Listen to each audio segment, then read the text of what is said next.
Hey everyone, Boardgame Brody here with Meeple Mountain. I have a new prototype copy of Oak. It's a new worker placement Eurogame by Game Brewer. So let's get right into this. Each player controls an order of druids who gather around the roots of the oak tree to bathe in its glory and grow their discipline. Each order starts small, but with the help of mythical creatures, while learning powerful potions and while creating new sacred places, you will prove to the sacred oak that your order is the most worthy. Players take turns doing one action per turn until they pass and can't perform any more actions, and the round ends. There are 5 rounds in this game in which players need to use their workers wisely to combo actions together to gain the most points. Each player will have their own player board set up, which is slightly different from player to player. Each round you will play through a dawn phase, which gives players an income of 3 of each resource. The day phase is the bulk of the game, where players take actions, and then the dusk phase resets the board and player boards to get ready for the next round.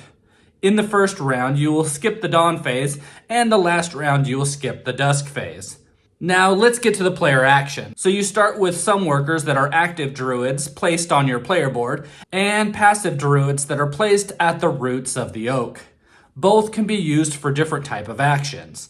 Then you can upgrade your druids and turn them into elder druids, which will give you an additional bonus. But at the beginning you have 3 active normal druids. Your actions are split between 3 choices, and then those choices can be split up even further. So first, you can play a moot card. You start the game with 3 of these, and you can gain more when taking actions to unlock others to place in your hand. Each moot card corresponds to a temple section on the board. There are 3 total, and the same 3 correspond with the branch of the oak tree as well. Again, the same 3 types. The next section on that card shows the temple actions that you can perform, and the bottom shows the oak action that you can perform. So when playing a card, you will decide if you're using an active druid from your player board to perform a temple action, or if you're using the bottom to take a passive druid action. With the temple action, you will place your active druid in that temple shown on the top of that card, and then choose which of the 3 spaces you'd like to place your druid in, to then pay the listed resources and receive the listed action. Generally, these can be pretty powerful and need to be planned out well to combo or plan for the future. All the listed actions are explained in detail in the rulebook, which is nice, but let me go over some of these. Of course, you know you need to place your active druid in the shown location and pay the shown resources, so I'll just go over some of the actions listed at the furthest to the right of this formula. Move 1 card limit marker 1 space to the right. So on your player board, you'll be placing mythical creatures on the bottom, but only if you have room by moving this card limit token over. On the top, you'll be placing sacred place cards. At any time, if you need or want, you can also pay the listed resources to move that marker over, but it will cost more due to your poor planning. Take 1 of the 3 available creature cards. You will take 1 of the 3 available cards. You can also pay 1 mistletoe to reset these cards. Each card has its own bonus. Some are ongoing and others make a certain action better. And you can only gain 1 if you have room below your player board with the card limit marker moved over. Take 1 of the 3 available artifacts. There are 3 available at all times, and you can pay 1 ruin to discard the 3 and get 3 new ones. When gaining an artifact, you'll place it to the right of your player board. You have 2 spots for artifacts, and when you gain 1, you can't get rid of it until you complete it. When gaining it, you will place it so the marker lines up with the 4-point section, and you will get the 4 points. Later, you can use an active druid to visit the special action and then take its listed reward. Then you will turn the artifact tile and lose the shown amount of points. You will then do this until the last notch where it gets completed. Remove it from your board, and that spot is now open for another artifact. Take 1 druid from the oak roots and place it on an available resting space. Sometimes you'll have to move active workers to become passive ones when another druid is in a temple spot that you visit. Well, this is the way to gain more active druids. Just make sure you have enough room to store them. Elder druids also need the listed locations to stay. Advance 1 space on an oak branch. This will be explained in more detail later, but you will have 1 worker that advances up on each branch of the tree, and this is your chance of moving it up further. Upgrade one druid to any one elder druid. You will take one of the plastic add-ons to place on one of your druids to then make that worker more specialized. The Arc Druid are the wisest, and when visiting a temple space with them, the cost is reduced by 2 to a minimum of 0. The Bard tells tall tales, and people gather to hear these stories. The Bard board is added to your player board to the left to create a new spot for a creature card and a sacred place card. The Ovid is a healer, a seer, and a prophet. When brewing a potion with one of them, you may pay one fewer ingredient than required.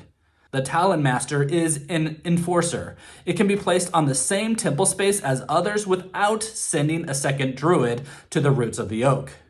The Recluse tends to sacred places. It is the only druid that can be placed on this special resting space that's already on everyone's player board.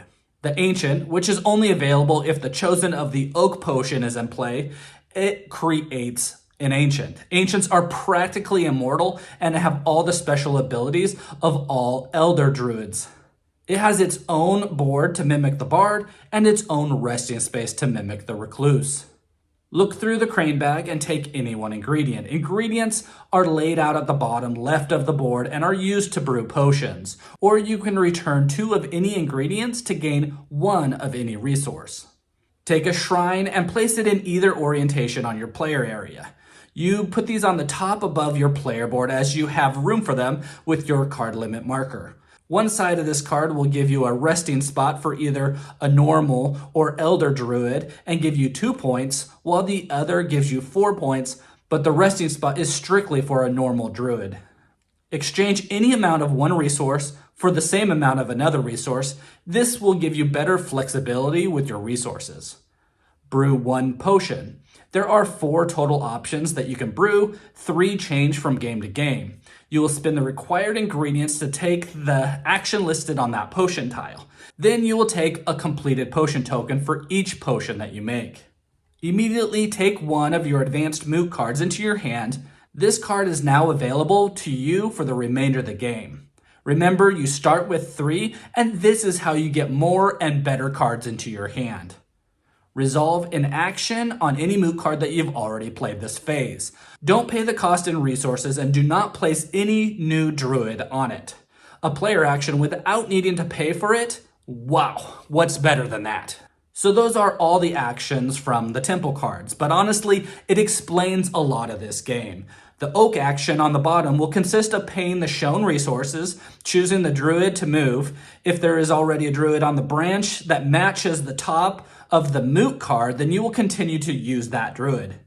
You'll move up 1. If you cross the solar token, then you will move the solar marker, and that can trigger a festival.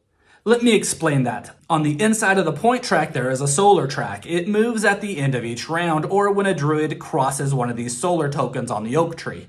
For all players whose score tracker is behind it, those players will all receive for the bonuses listed on the spots their druids are at on the oak tree. This would be a maximum of 3, as you could only have 1 druid on each branch. Other actions might trigger this ability for a single player, so placement on the tree can be very helpful. Now, it might seem that the oak action isn't as flashy as the temple actions, but you are gaining points each time that you move up on the oak tree, and well, that's what you need to win the game. So back to the actions. If you don't want to use a moot card, you can use a special action. If it has a yellow halo around this spot, only Elder Druids can visit these, while the white rims are for any Elder or normal Druids. So these spots might be from your player board. Each player board has different actions. The Order of the Blackbird has a spot to take a creature card. The Order of the Bee has a spot to upgrade a Druid to an Elder Druid. And all beginning resting spaces on this board can hold Elder Druids. Order of the Kerns has a spot to take a shrine card. In addition, each sacred place slot can hold 2 shrine cards each. Order of the Wild has a spot to place an Elder Druid to draw 3 ingredients from the crane bag, and also another spot to brew a potion. The Order of the Fox has a spot to gain 6 of any one resource, and they can move their card limit marker to the right by paying any 3 resources that don't need to be the same. So there are those special actions, or each color has a dedicated spot for an Elder Druid to build a monolith. You can pay 3 feathers, 3 mistletoes, and 3 ruins for this and take a monolith card. It's the back side of the shrine cards, and you place it on the top of your player board with the shrines. You have to have room for it, and it will score you 6 points. Lastly, you have any action spots of any artifacts that you have gained, and that is on the right side of your player board. The last possible action is the pass and gather ingredients. When taking this action, you will move a druid from the roots of the oak to take an available ingredient. But when doing this, you cannot go back and take any other type of action. You can continue to do the pass and gather ingredients over and over again until there are no more ingredients to take, and then you will pass and wait for all other players to finish. You then move on to the dusk phase, where you will return all your druids from the temple spots on the board, all monolith spots, board actions, or artifact spots, pretty much everywhere except for the oak tree. You have to have enough resting spaces for these workers, or you move them to the roots of the oak. If a druid makes it to the last space on the oak tree, it's laid on its side and locks that location. You should try to get these if you play the game a certain way. Say you have completed a lot of potions, then you might want to get this spot. Or maybe you upgraded a lot of your druids to elder druids, then you might want to get this spot. All moot cards that you use this turn are then returned to your hand. Ingredients are refilled in the forest on the board. The solar marker moves once, and the first player marker moves to the next player. The next round begins with the dawn phase. Again, 3 of each resources is given to each player, and again, the day phase full of actions. The player with the most points wins the game and is the chosen leader of the Druidic order chosen by the Sacred Oak. The game rewards planning and forming a strategy. You aren't going to be able to do everything in the game, so players need to play to their strengths. This might be guided by their player board, their moot cards, or opportunities soon on the board. Many actions require other actions to be done prior to more benefit from them, or sometimes to even do them. Others can be more set to its timing or to be performed before another action to receive its added benefit. The worker placement is interesting, but can be confusing when first learning the game. You have all your druids out on the roots, but you might not use them all, so there is no set number of turns in the game, with the fact that you'll be taking actions to make passive druids into active ones, giving you more actions to perform in that round. The solar token also makes you play strategically, as you want to stay under it to gain extra resources to help you out. But if you run away with the lead in front of the solar market, all other players will benefit, and they all can come back and pass you up, so knowing when to score is important. Resource management is important, but you also can't have more than 9 of a resource. So it's not about getting the most you can, but also using certain ones that you keep or have excess of. Actions can also help you exchange one type to another so that you can get that resource that's hard to gain while you always have enough of that other one. The board at first is hard to figure out kind of what's going on, but with time it all makes sense. And the board is more artistic than anything, and it looks beautiful on the table. The components in this prototype version looks real cool. The plastic add-ons for the Elder Druids all work very well. Whoever planned and measured them knew exactly what they were doing.